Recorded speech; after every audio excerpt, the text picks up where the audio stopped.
স্বাগতম প্রিয় ভাই ও বোনেরা, আপনার ঈমান, আপনার দুনিয়া এবং আখিরাতের কল্যাণের পথ দেখাতে আমরা হাজির হয়েছি ফলো মুসলিম চ্যানেলের পক্ষ থেকে। আমরা আল্লাহর কাছে দোয়া করি যেন আজকের ভিডিওটি আপনার হৃদয়ে আলো ছড়িয়ে দেয়, ভুল ধারণা দূর করে দেয় এবং আপনাকে মসজিদের সাথে নতুন করে সংযুক্ত করে দেয়। মসজিদ কি সত্যিই পাপীদের ডাকে? প্রশ্নটি সহজ, কিন্তু এর ভেতরে লুকিয়ে আছে গভীর ভুল ধারণা, ভয়, লজ্জা, অপরাধবোধ এবং শয়তানের ফাঁদ। অনেক মানুষ আজ মসজিদে যায় না, অনেক মানুষ মসজিদ দেখলেই লজ্জা পায়। অনেকে মনে করে, আমার মতো পাপীর জায়গা কি মসজিদে? আমি তো এমনিতেই খারাপ, আমি গেলে কি বলবে মানুষ? আমি কি যোগ্য মসজিদে দাঁড়ানোর? আমি চাই আপনি এক মুহূর্ত চোখ বন্ধ করুন এবং নিজের ভেতরের ভয়গুলোর দিকে তাকান। হয়তো আমরাও এই ভয়গুলোর একটাকে বুকের মধ্যে লুকিয়ে রেখেছি। ভুল ধারণার জন্ম কোথায়? মানুষের মধ্যে যখন ঈমান কমে দেয়, তখন শয়তান একটা কাজই বেশি করে, মসজিদ থেকে দূরে রাখা। শয়তানের সবচেয়ে বড় কৌশল পাপীকে বলা, তুই তো পাপী মানুষ, তোর জায়গা মসজিদে নয়। ধোয়া ঠোয়া ঠিক নেই, নামাজ ঠিক নেই, মসজিদে গেলে হাসাহাসি করবে। আগে ভালো মানুষ হো, তারপর মসজিদে যাস। কিন্তু ভাই, তুমি কি জানো, এটাই শয়তানের সবচেয়ে বড় প্রতারণা। কারণ মসজিদ কখনোই ফেরেশতাদের জন্য নয়, মসজিদ নবীদের জন্য নয়, মসজিদ শুধুই ভালো মানুষের ক্লাব নয়, মসজিদ হলো পাপীদের আশ্রয়স্থল। হ্যাঁ, ঠিকই শুনেছ, যেখানে ভাঙা মন, লজ্জিত আত্মা, অপরাধে ক্লান্ত হৃদয় এসে সেজদায় পড়ে কাঁদে, আর আল্লাহ তাদের ক্ষমা করে দেন। রাসূল সাল্লাল্লাহু আলাইহি সাল্লাম কি বলেছেন? রাসূলুল্লাহ সাল্লাল্লাহু আলাইহি সাল্লাম বলেছেন, মসজিদ হলো আল্লাহর ঘর।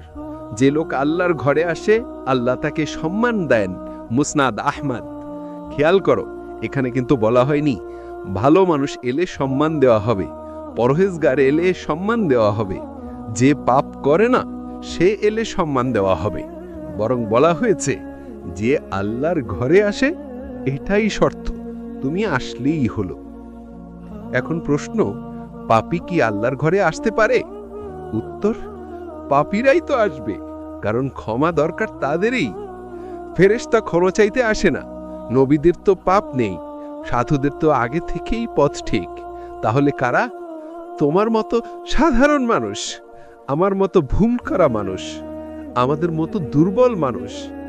সাহাবারা কি পাপীকে তাড়িয়ে দিতেন? একদিন একজন বেদুইন মসজিদের কোণে দাঁড়িয়ে প্রস্রাব করে ফেলেছিল। সাহাবারা আগে উঠে পড়ে লাগলো, কিন্তু রাসূল সাল্লাল্লাহু আলাইহি সাল্লাম কি বললেন? তাকে থামিও না, তাকে ভয় দেখিও না। কেন? কারণ ওই লোক বুঝতেই পারেনি সে ভুল করেছে। রাসূল পাক সাল্লাল্লাহু আলাইহি সাল্লাম তাকে কাছে ডাকলেন, কঠোর ভাষায় নয়, চেঁচিয়ে নয়, অপমান করে নয়, বরং ভালোবাসা দিয়ে। তিনি বললেন, এই স্থানটি ইবাদতের জন্য, এখানে এমন কাজ করা ঠিক নয়। সুবহানাল্লাহ। এই ঘটনাই প্রমাণ করে, মসজিদ এমন জায়গা যেখানে ভুল করেও মানুষকে তাড়ানো হয় না, বরং তাকে শিক্ষা দেওয়া হয়, স্নেহ দেওয়া হয়, ভালোবাসা দেওয়া হয়। তাওবা কার জন্য? পাপীর জন্য। আল্লাহ ঘোষণা করেছেন, হে আমার বান্দারা, যারা নিজেদের প্রতি জুলুম করেছ, আল্লাহর রহমত থেকে নিরাশ হইও না, নিশ্চয়ই আল্লাহ সব গুনাহ ক্ষমা করেন। সূরা জুমারের 53 নম্বর আয়াত। এখানে কে সম্বোধিত? যারা নিজের উপর জুলুম করেছে, মানে পাপী, যাদের ভুল আছে, পাপ আছে, অপরাধ আছে। তাহলে আল্লাহ নিজেই ডেকে বলছেন, এসো, ফিরে এসো। এখন মানুষ লজ্জায় বলে, না আল্লাহ, আমি খুব খারাপ, আমার মুখে মসজিদ মানায় না। তুমি খারাপ বলেই তো আল্লাহ তোমাকে ডাকছেন। পাপ তোমাকে আল্লাহর দিকে টানবে, গুনাহ তোমাকে সেজদার দিকে ঠেলে দেবে। কারণ পাপীর তওবা আল্লাহর সবচেয়ে প্রিয় ইবাদত। মানুষ জাজ করে, আল্লাহ জাজ করেন না। মসজিদে গেলে অনেকে চিন্তা করে, মানুষ কি বলবে? ওরা আমরা অতীত জানে, আমার দাড়ি নেই, আমি হিজাব ঠিক মতো পারি না, অনেকে বিচার করবে। ভাই বোন, মানুষের মুখ বন্ধ করে যাবে না, কিন্তু তোমার জান্নাত মানুষ দেবে না, তোমার ক্ষমা মানুষ দেবে না, তোমার হিদায়াত মানুষ দেবে না, এসব দেবে আল্লাহ।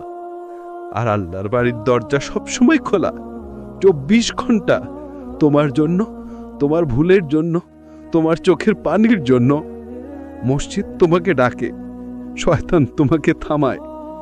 তুমি কি খেয়াল করেছো, যখন তুমি মসজিদে যাওয়ার সিদ্ধান্ত নাও, তখনই শয়তান তোমার মনের ভেতরে হুইসপার করে, কাল থেকে শুরু করো, এখন না, লজ্জা লাগবে, তুই ভালো হ, তারপর মসজিদে যাস। এগুলো সব মিথ্যে, শয়তানের ভাষা। মসজিদ তোমাকে ডাকে, এসো, তুমি যত ভুল করো আমি তোমাকে ঠিক করে দেব। এসো, কারণ তুমি পথ হারিয়েছ, আমি সেই পথ দেখাবো। আল্লাহ পাপীকে ভালোবাসেন যখন সে ফিরে আসে। একজন মানুষ যদি সারা জীবন পাপ করে কিন্তু একদিন সেজদায় পড়ে কাঁদে, আল্লাহ বলেন, এই আমার বান্দা এখন সত্যিকারের বান্দা। তুমি কি জানো, আল্লাহর কাছে সেই তওবাকারী বান্দার কান্না আসমানে পৌঁছে যায়। একটু ভাবো, একটা পাপী মসজিদে ঢুকলো, হয়তো মানুষের চোখে সে খারাপ, কিন্তু আল্লাহর কাছে সে সবচেয়ে সম্মানিত মানুষ।